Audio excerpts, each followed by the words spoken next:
Excel is not always about math. Sometimes you've got to communicate a message, and one great tool for visualizing your ideas is SmartArt. Welcome to Power Up Training, Getting Started with SmartArt for Excel. Hi, I'm Les McCarter, and I'm going to get you up and running on SmartArt in the following 13 minutes. This will work for both Windows and Apple Mac apps, from Excel 2013 to the most recent version of Office 365.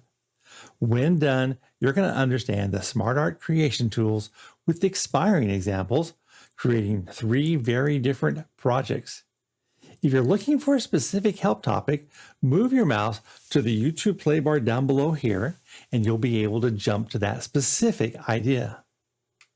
This is the first of our projects, and we're going to teach you how to use the tool. And in our next session, I'm going to go into a deep dive to cover everything you need to know about SmartArt. And then the last tutorial is going to help you explore the 200 different layouts. As a tutorial, I want to comment that we're going to be using SmartArt on PowerPoint Canvas because it's bigger and easier for you to see. But it's exactly the same. If you want to make sure, look at this YouTube tutorial up here, and you're going to be able to see SmartArt being executed in Excel, PowerPoint, and Word side by side to prove that if the tool is learned once, it can be used everywhere. So let's power up to getting started with SmartArt in Excel. Let's get going. Our demo is being done on the Windows version of Office 365, and along the way, I'll have pop-ups if the Mac version is too different, although the mouse strokes are almost identical. SmartArt is a complex tool with multiple parts. We will explore all the components in the next few minutes. Still, as a preview, each SmartArt object has a selected layout that is the framework for the object. What you see here in this example is the matrix layout. Within the layout are graphical elements. In our example, there are 5 elements. Within the elements are the individual text content, which could be edited inside each element or in a master text box that can be accessed by clicking this small expand arrow. And when clicked, up pops a text table that I can edit all 5 items in the 5 individual elements. Note that you can edit either the list or click inside the object element and edit directly. The results are shown in both locations. Okay, let's build this together on our classroom whiteboard. To add in SmartArt, you need to go to the Insert Ribbon menu tab and then locate and click SmartArt action icon. And once clicked, PowerPoint presents you with over 200 different layouts. In future training videos, we will help you pick the right choice for the right presentation. But for now, let's look at just some of the categories. It can be overwhelming, but we're just focusing on creating our first SmartArt, so don't worry. I'm going to go to the matrix category, and within there, I'm going to choose titled matrix. Note that once selected, PowerPoint does give us a summary of what this layout can and cannot do. So we now have our selected layout, which contains 5 elements. And now we're going to edit the individual text items. I'm going to click on the small expand arrow, and up pops the text edit table. I'm about to put in the title and then the list of the 4 items of SmartArt. Okay, here's an important concept. Different layouts have different limitations. This titled matrix layout can only handle 5 elements. See, when I try to add a 6th text item, I get a red X showing that it will not be included, with a helpful message on the bottom explaining the issue. Of the 4 elements, we have put in place 1, a layout, 2, we've seen in this case the 5 sub-elements, and 3 we added in our text. Now let's go on to number 4 and add in some style.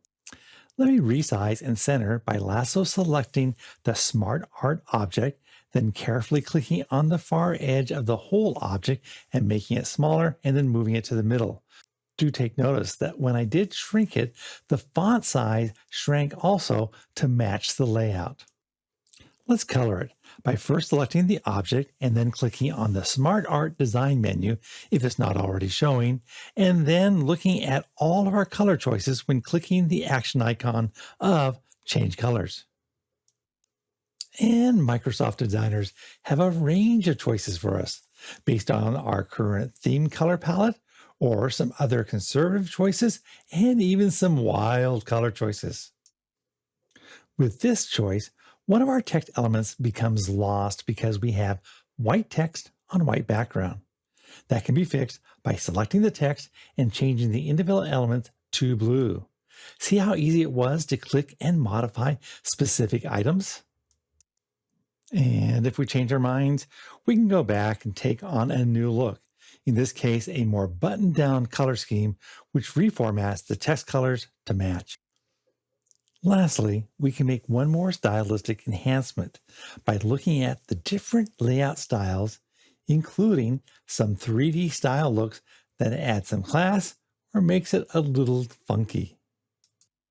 So that's our first run through on how to build SmartArt from scratch. Now let's go deeper. This time around, we'll use a different layout and see how these layout variations have different capabilities, such as the table list, which gives us more choices. Look at how we have 3 main elements, and under each one, they have a different number of sub-elements, which automatically adjust from 1 to 4 placeholders. And see how easy it is to add a second sub-element just by typing and indenting and having it perfectly format? Let's dig deeper with some variations. Each layout has different features and limitations, and so you may need to experiment with selected layouts. The 5-element layout does have some flexibility if we elect to add a third indent layer.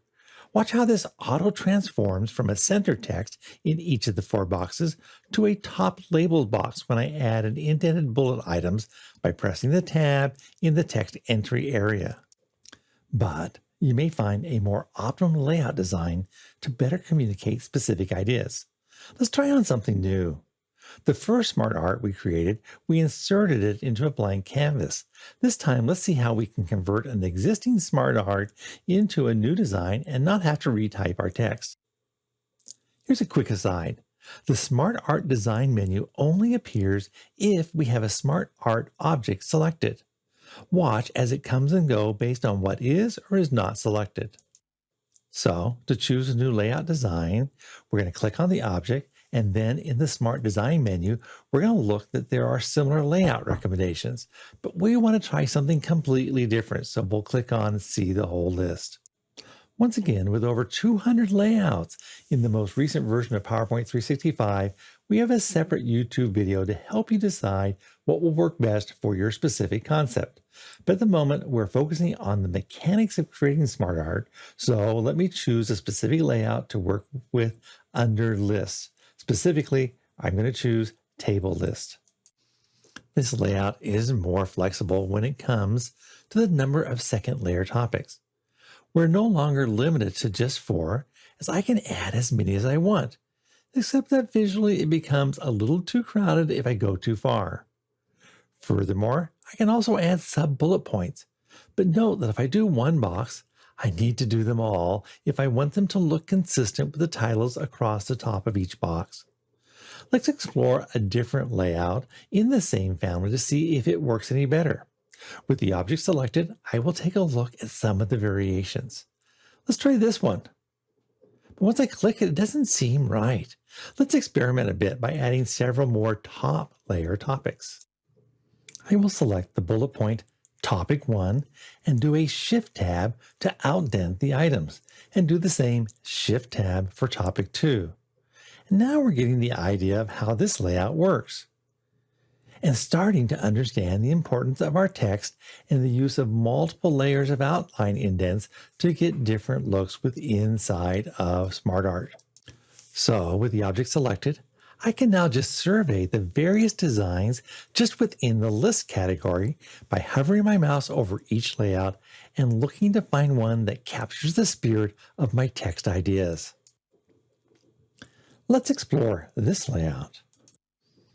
This is more than just a list, but a list that uses arrows to show a process or flow. As before, once we have our layout and text, we can then enhance the look with a new color scheme that either complements our existing colors or we can brighten it up with a more colorful choice. And then add some visual excitement with the application of a 3D look.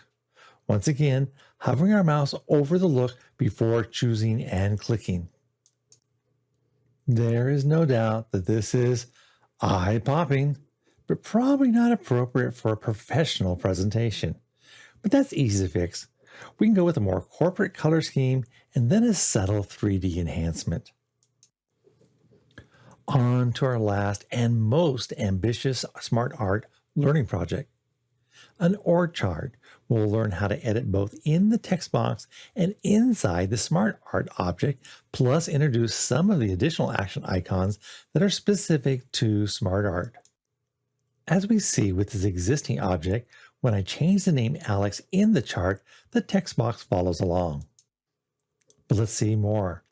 I will work with the Skylar position box by clicking on that element, then looking at the choices we have in the SmartArt design menu found on the far left of the menu items.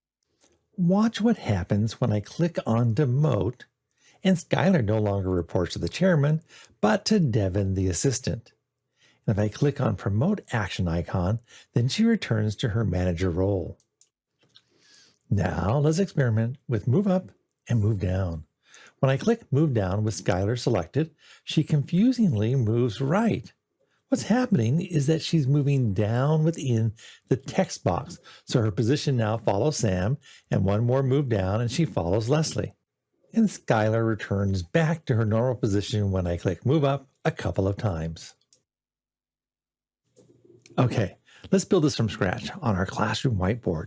I need to start in the Insert Ribbon tab menu and then click on SmartArt Action icon. Then we go to the Hierarchy Layout group, and I'm going to choose Name and Title Organization Chart. Here we have a starter list. I'm going to whip through adding some names to expand our org chart. While I'm working in the text edit list, we could alternatively click inside each sub-element to add the names. One issue with this layout is that the smaller title box cannot be edited within the text list, so I need to go back and add in some position titles. I'm going to give Dot 2 CPA accounting positions by working inside the text list box and using the Tab key to indent for the 2 CPA positions. But not all sub-elements can be added in the text to edit box. Some specialized shapes can only be added via the action icon called Add Shape. Let's give Dot an assistant by clicking Add Shape and selecting Add Assistant.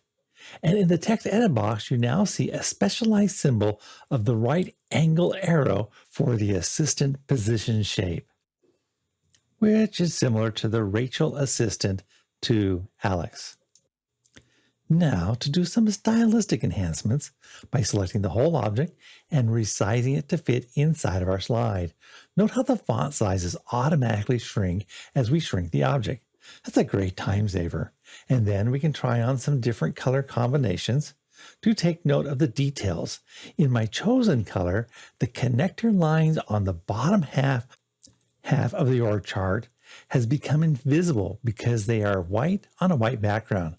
That can be tricky to fix, and it may be simpler to either change the background or pick a different color scheme. Lastly, we can add some subtle 3D effects and make sure that we're centered on the slide. With that, we have a very professional looking org chart with just a little effort and no extra specialized tool other than the SmartArt in PowerPoint. SmartArt opens up a whole new universe of ideas and tools. You're now ready to create more visual spreadsheets. If this was helpful, do like it and share it with friends and coworkers. Also, please subscribe to help encourage me to make more free tutorials for you. Leave comments and questions below, including specific requests for future Excel tutorials. And if you want to go even deeper, check out part 2 of our SmartArt tutorial where we cover everything you need to know. Want to see all of our free training? then visit our full free Microsoft Office Power Up School at power-up.training. Until next time, go power up.